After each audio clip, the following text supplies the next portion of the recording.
Welcome to Dmac Mad Gaming. I'm your host, Dmac, and here we believe gaming is a lifestyle, not a hobby. And today I got a serious topic to talk about with you guys. Now, this topic I wanted to talk about for the longest, but never got around to doing it. But after coming across these articles over the weekend, it kind of compelled me to talk about this topic. And this topic is swatting.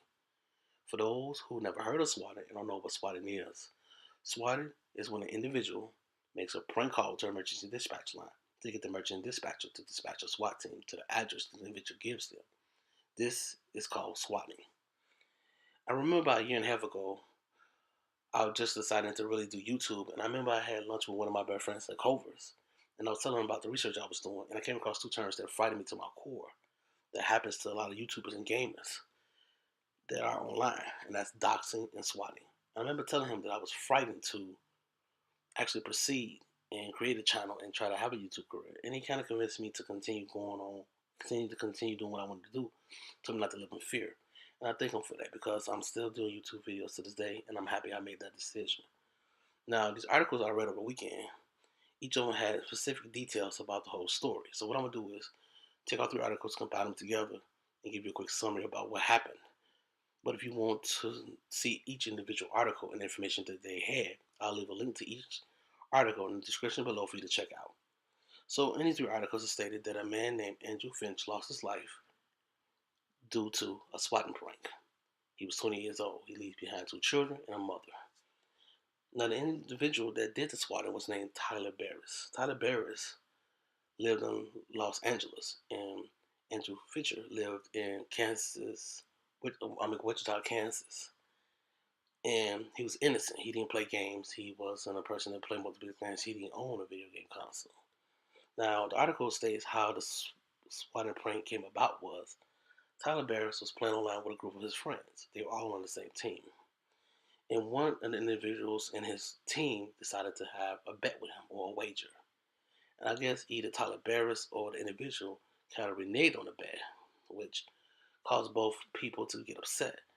And so Tyler Barris got upset and wanted to get revenge and said that I'm going to SWAT you. And the individual that he was telling that to gave him a false address. The address he gave him was to Andrew Finch's home, not his home. So after Tyler Barris got off the game, decided to call the emergency dispatch line and come up with a really interesting story to tell the dispatcher. Now, if you want to hear the actual audio between the dispatcher and Tyler Barris, I have a link to the article that has the audio for you to listen to in the description below as well. It's really cringy. So he decides to tell the dispatcher that he has shot his father with his father's handgun at point blank range, and his father is laying on the floor of their residence unresponsive. Means he's not moving, breathing, anything like that.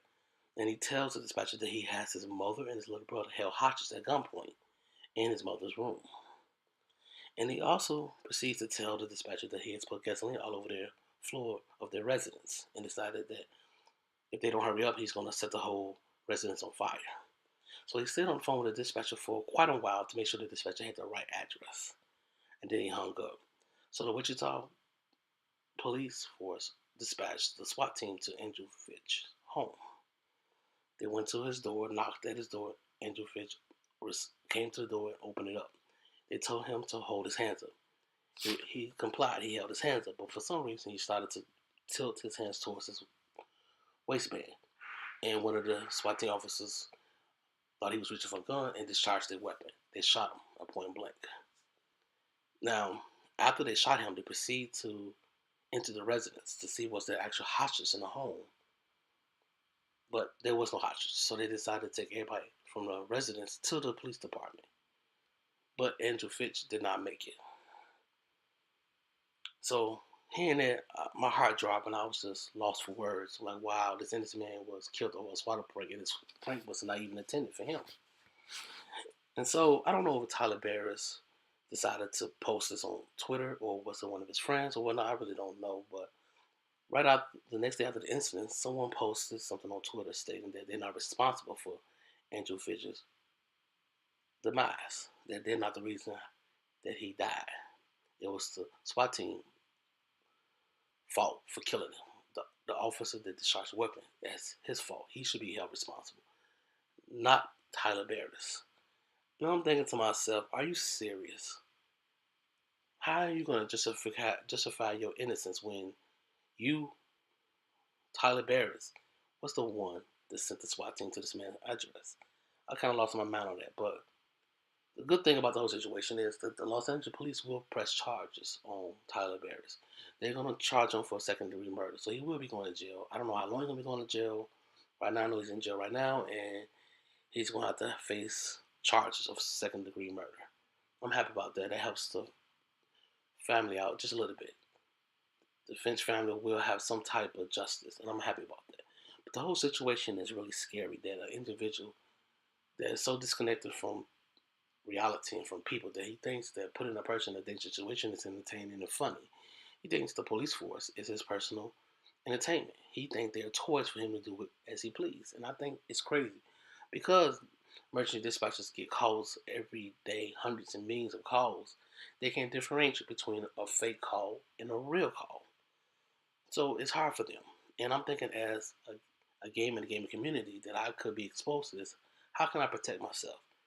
And Monday Mac came up with something that really resonated with me. He said that anyone that's becoming a YouTuber and is a gamer that tries to share their love on an open online platform, they need to let their local police office know what they do for a living and let them know that if something comes in that they should call and check before they proceed to enter the residence. And I'm thinking that that's a great idea. It really resonated with me. And I think that every YouTuber and gamer that's on an online platform that share information and videos need to do this to protect themselves from being swatted, because swatting happens on a daily basis.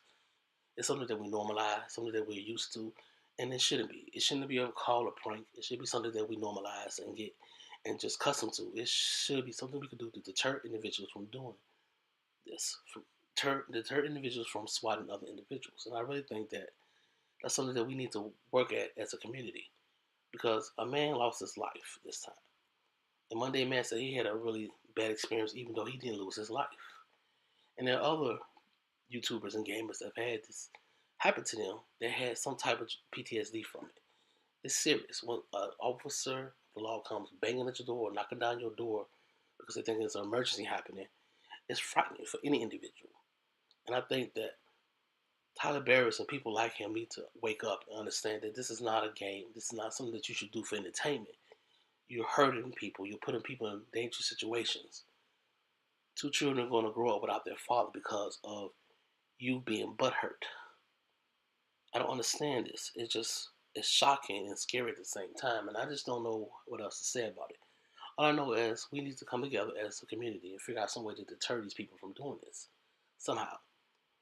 Man, they may have had a great idea, but we need to add more ideas to it to kind of protect ourselves from this, because it happens on a daily basis. A lot of people are swatted on a daily basis, and it needs to stop before we have more lives lost due to swatting. I don't want to see another article saying that another man or woman lost their life due to a swatting prank. I don't want to see it because it's too frightening and too surreal.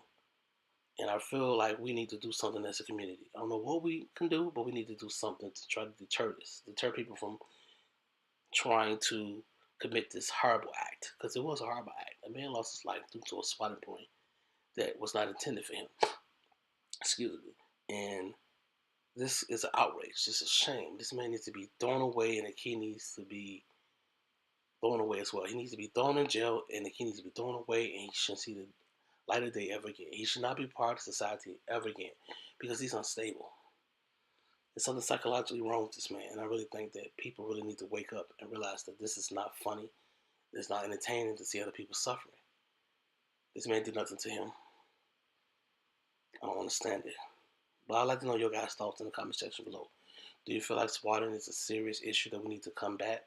Or do you feel like this swatting prank went wrong? It went awry and someone lost their life, and you feel sorry for the family that lost their son and the children lost their father, but it was just a prank that went bad and it's not a big deal. I would love to know y'all true, honest opinions in the comment section below. And as always, thank you for staying to the end of the video. Make sure you hit that like button. It helps out the channel a lot. Make sure you hit that subscribe button, notification bell if you want to see more content like this, to be notified when I upload more videos. And as always, stay safe and keep gaming. My name is Dmac, and you've been watching Dmac's Mad Gaming.